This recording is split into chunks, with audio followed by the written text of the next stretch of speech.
everyone, I'm Meredith, and listen, I'm just a girl still stuck in my apartment, still looking for more people to talk to. My guest today is Paranicas. She's the director of training for Tower School for Dogs, and we're talking tips for adjusting your pet, may it be a pandemic pet or otherwise, to a post-pandemic lifestyle. But before we get into all of that, make sure to like and subscribe to the Let's Talk About It YouTube channel. I don't want you missing when new episodes come out. And when you do, make sure you hit that little notification bell so you never miss a video. Go ahead, like and subscribe, hit the little notification bell. Mary and I will wait. Did you do it? Okay, great. Mary, welcome. Let's talk about it. Thank you so much for having me on Let's Talk About It. All right, Mary, thank you for being here. So we're talking dogs and preparing for our lives to change as the pandemic thankfully comes to an end. And after we all adopted our pandemic pups, I am one of those new pet parents. What can we look forward to as, the world continues to open up? We're home a lot less. And for those that are now thinking about bringing home a new puppy or a new pet, what should they be prepared for? Well, if you're just getting a new dog now, that's probably going to be a little easier than getting one in the middle of the pandemic, because you actually are starting to have places to go to, and you can leave the adult dog or the puppy alone for periods of time. It's really important for your dog to have time with you and time without you. And also, if you get a puppy, it's true of puppy socialization. It's about interacting with people, interacting with other dogs, but also sometimes just ignoring them and not interacting. So if you're getting a dog now, the good news is you have places to go and you have things to do outside. So like the people that got their dogs and puppies during the pandemic, you don't have to work so hard to find a time to leave your puppy alone. I mean, that's something that I'm still struggling with. And my husband and I brought home our puppy at the end of January, I believe. So it was already feeling like the world was starting to open up a little bit more. But now, months later, after being home with her, I can't imagine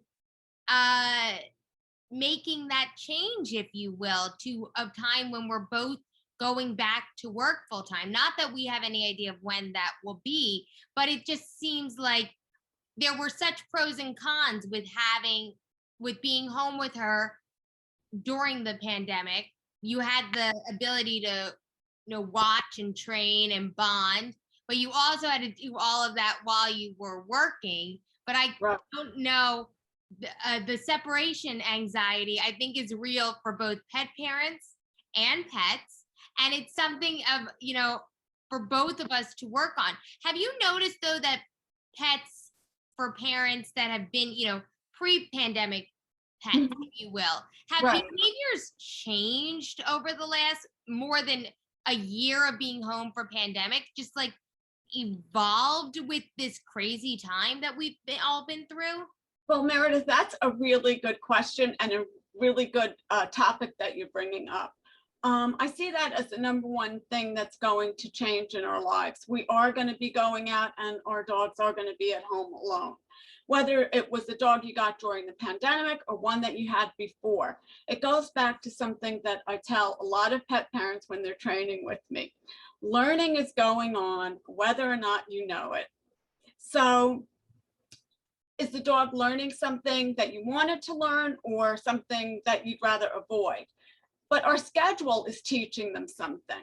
So we, like you brought up, we got adapted to being at home and being with them all the time. And now we're going to be starting to go out. The dog's going to be home. It's going to be a big adjustment for your dog, but also for you. Like you said, you'll be worried. But for the people, I think it's more going to be a concern about what is the dog doing? Are they getting into trouble? Are they eating if you have a big dog, you could come home and find your sofa destroyed. If you have a little one, they got your favorite pair of shoes. So, you don't know what the dog is doing alone. So I would say, as we start to go out, it's important to kind of have a feel for what's going to happen. You're not going to all of a sudden go out for an hour if you haven't been out at all. You're going to start to leave the dog alone for a brief period of time. So one thing that I do tell people is if you have a bedroom and you work in, say, in your living room, you're going to start to try to keep the dog away from you during the day, maybe in the bedroom. You can keep them busy in there with, I'm sure you have some toys. What are some of the things you got your puppy? Oh my God, they're just like slightly out of frame. Everything from, she's a very toy oriented dog. Mhm. Everything from a snuffle mat to the, I can almost reach it, you know, a tornado puzzle thing, lots of chew toys, 2 different Kong things. I'm looking at all of them. These keys that she's almost chewed down.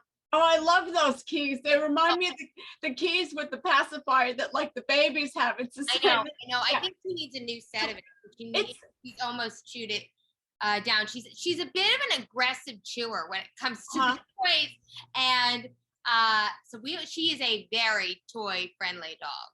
So right. So there's a lot of things that you acquired, we'll say, that you bought her to keep her busy during the day, for her enrichment and for her to have things to do, things that she knows are hers to chew, which is really great. It's important that you start putting those in another room for her so that you keep her busy in a different area from where you are. That's the beginning of starting to get ready for being outside. So assuming that you've done that, because you know, some people have been doing it because they've worked with trainers or they were just aware that there might be a separation issue. So assuming that you've been doing that, or you'll start now to do that, next step would be, what happens when I really leave and the dog is home alone? Well, if you have a puppy and you've used a crate or you have a puppy playpen, that's a good place to leave them for the first time so that they're safe in that little kind of puppy area where they can't get into trouble. If you have an adult dog that's been, you know, had the run of the house and has been okay with the house training and everything, then you can leave the dog in the house. But I would say try to set it up so that you can go out for just a couple of minutes and stay by the door. Maybe set up a Zoom. So you can set your computer up in an area where you know they might be their bed, and maybe you leave a couple of treats or a puzzle and see what they do. See what happens, what's important. Of course, if they have a Kong, they're going to sit down and eat that. But when they're done, what do they do? Do they walk around a little and go to sleep, or do they start barking? So if you're monitoring somehow electronically, you really know what's happening. Mm-hmm. So that's a good way to start. If your dog finishes their puzzle or whatever you leave them with to do, and they kind of walk around a little and then you see them go to sleep and they're quiet, probably no problem. They'll be good for a longer period of time. Yeah. I'm terrified of that, but that's a very good point. Even just for a couple of minutes, I think that's worthwhile us trying. For those that are going to start getting puppies or pets now, what are certain breeds to look out for that might be good for, you know, both you have some more, you're still at home, you have some more time, but life is starting to open up again in your home less? That's a good question.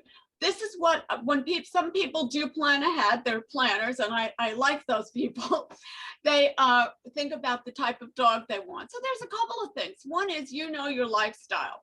Are you someone that wants the dog to maybe go running with them in the morning? Are you somebody that wants a big dog? Do you have like that feeling of having a big dog, like you think of maybe Peter Pan with that big fluffy dog, you know? I see a lot of those sheepdogs on the street. I love the sheepdogs. They're a lot of work. Yeah. You're gonna have a lot of hair in your house. Or you want something like Tara, like a little lap dog, you know, to sit with you. So that's the first thing. Think about your lifestyle and think about how the dog is going to fit in. That's number one. And the size. A big dog, as they get older, it's going to be a lot more work because sometimes they'll have hip problems. You may have to, you know, they'll have more limited mobility. You may, just a lot of considerations with the big dog, especially if you live in the city. Not the same with the small. So obviously you want to decide on the size and the breed based on, do you want a very active dog? You know, herding dog, you're going to be out there many times a day, especially when it's a puppy. It needs a lot of exercise, a lot of enrichment. It's a working dog, so it's meant to be doing things. So you want to consider that. And then the next thing is, do you want a puppy that you're going to get to raise? Like, you have a puppy. So I'm sure that you thought about getting a puppy versus getting an older dog, adopting one. Yes. So why did you get a puppy? Oh, I guess just because we wanted from as much of day one as we could. Yeah, to raise from the beginning. Right, you bond with them in a certain way because Yes. you're really raising them. And when they come, at 8 weeks, they're goofy. They're just, 8 weeks is not a long time to be on the planet. No. You're still learning how to move around. Think about from the time they're born, how much they've learned in those 8 weeks and how much more they're going to learn with you, and under under the world that you're shaping for them to learn about, which would include, if of course, we're in Manhattan, and that's a hard place for dogs. It's all kinds of sounds, things moving in the street. We have bicycles, motorcycles, the skateboards, scooters, and cars, buses. Yeah. All of those are really, it's really something that the dog can be afraid of if they've never seen it before. And the puppies slowly learn about it during critical socialization. So it's a little easier for them. So yeah, when you get a puppy, you can really have it grow up in your environment.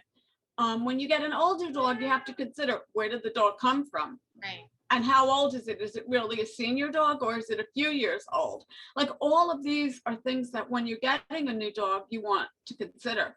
I'm lazy. I knew I didn't want to go through the puppy stuff. I admit it. So I adopted Tara when she was about 2.5 years old.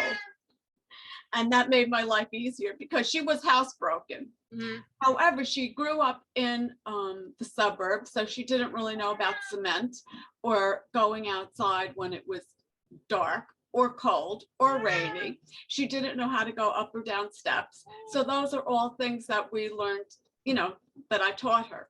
So there were still things you got to shape in her. Some of it. Well, even if you get an adult, some of it you have to help them with. I've had a lot of clients, and their dogs came from even another country. Yeah. So you can imagine they had a very different growing up environment. And they had to do some work with the dog to learn how to be, on leash, walking by a lot of other dogs. That can be difficult for some dogs that haven't grown up doing it. Do you find that there's any kind of a stigma for those of us, myself included, who brought home a puppy during the pandemic? Sometimes I get these, comments, oh, it's a pandemic puppy. Is there any kind of like this stigma out there for dogs coming home in the last year? I love that question.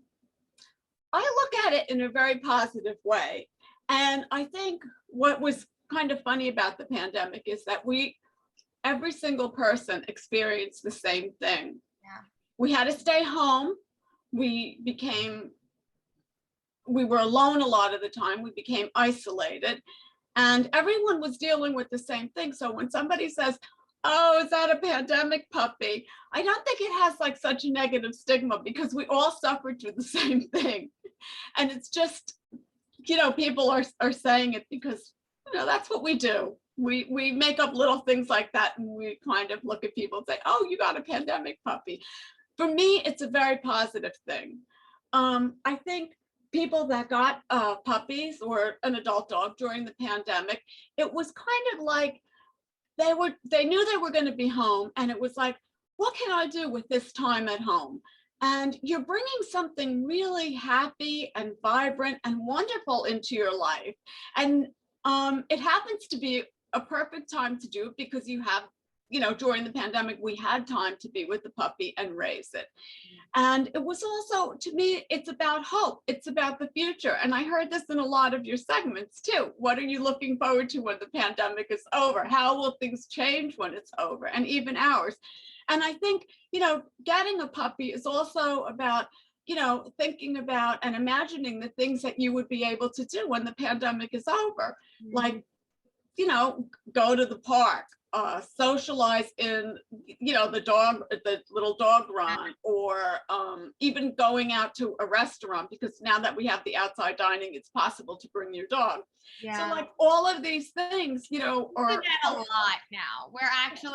We're those people, but she just falls asleep in my lap. She's kind of rude, but that's perfect. it's great. It's You actually, don't want her jumping on the table trying to get bits. I'm shocked. She doesn't do anything. I mean, she like maybe sniffs a little bit when the food comes to the table, but then she just, I don't know why. The food's delicious. She just goes to sleep on my lap. Not interested. That's wonderful. That's probably because you've never fed her from the table. No, we're pretty good with that, actually. She's pretty good. I'm sure you're excellent at it, because otherwise she'd be looking for little tastes of things. Yeah. That's a good habit to stay in, not giving table food to the dog. Not because what you're eating is necessarily bad, but because then you'll have a dog that's always looking for food when you're eating. So that can be pretty annoying. Now, again, as the world is opening up and we're going back out, a lot of people, I mean, my husband and I have started to think about this too. Do we want to consider putting her in a doggy daycare at one point or another? That might be something we need to do.